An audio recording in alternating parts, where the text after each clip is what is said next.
Que chaque année, c'est le troisième congrès, c'est toujours pratiquement le même process. Nous traitons des maladies rares, ensuite des maladies fréquentes, sauf que les maladies sont différentes. À chaque fois, on traite un type de maladie. Mais en fait, on ne fait pas dans la répétition.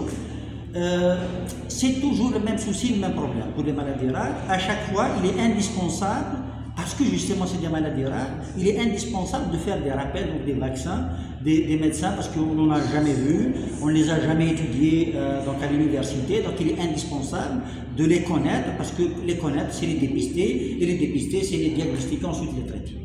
Bien, ça c'est pour le côté médical. Mais si je dis également les dépister et les traiter, ça sous-entend que le laboratoire doit nous permettre de faire le diagnostic. Et donc c'est des examens qui n'existent pas parce que c'est des maladies rares, c'est des examens également coûteux.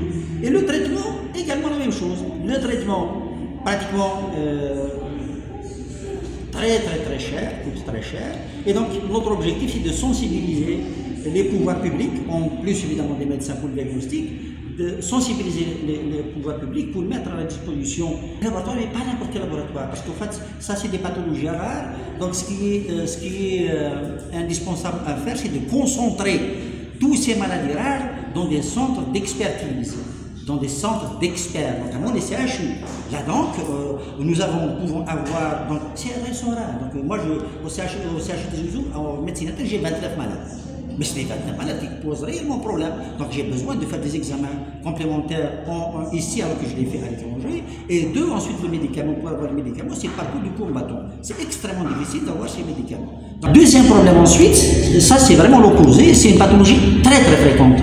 Je l'ai déjà dit, si le diabète, la prévalence du diabète est de 9% à l'échelle mondiale, elle est de 14,4 chez nous. Donc c'est un véritable fléau. C'est un véritable fléau. Et pour la prévention, ça évidemment c'est tout le monde qui en parle. Prévention.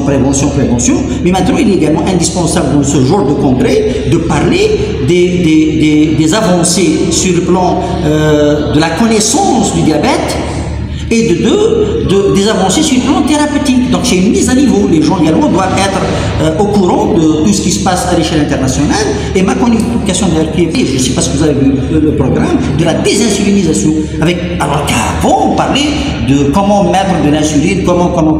Non, il est temps maintenant parce qu'on réfléchit autrement, parce que nous avons d'autres connaissances, comment désinsuliniser, comment aboutir même parfois à l'arrêt de toute thérapeutique chez certains diabétiques. Et donc obtenir des rémissions. Voilà, le mot est lâché. Rémission du diabète. C'est juste pour ne pas dire en fait guérison, parce que quand il n'y a pas de guérison, c'est-à-dire qu'en fait il n'y a pas de récidive. Là, il y a un risque de récidive. C'est pour ça qu'on ne peut pas se permettre de dire guérison, on parlera de rémission. Vous voyez, donc ça c'est quelque chose de nouveau. L'obésité, c'est un fléau également en Algérie. 30% des femmes sont obèses en Algérie, 14% c'est des enfants. Et c'est l'obésité qui fait le lit du diabète. Ensuite, d'autres complications. Je ne vais pas parler d'arthrose, de maladies cardiovasculaires, de lithiase, des cancers. Ça également, c'est un véritable problème. Et elle n'est plus celle de demain, et ainsi de suite. Donc il y a des avancées. Sauf que les avancées ces dernières années, ça va très vite.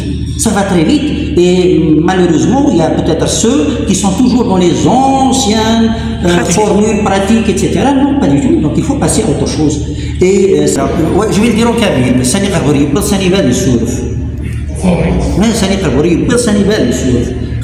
Bon, je vais d'abord commencer par ce qui est faisable, ce qui est présent aujourd'hui, avant de passer à une vitesse supérieure. Je pense que ça sera peut-être vous me direz d'ailleurs l'idée du prochain thème du prochain congrès.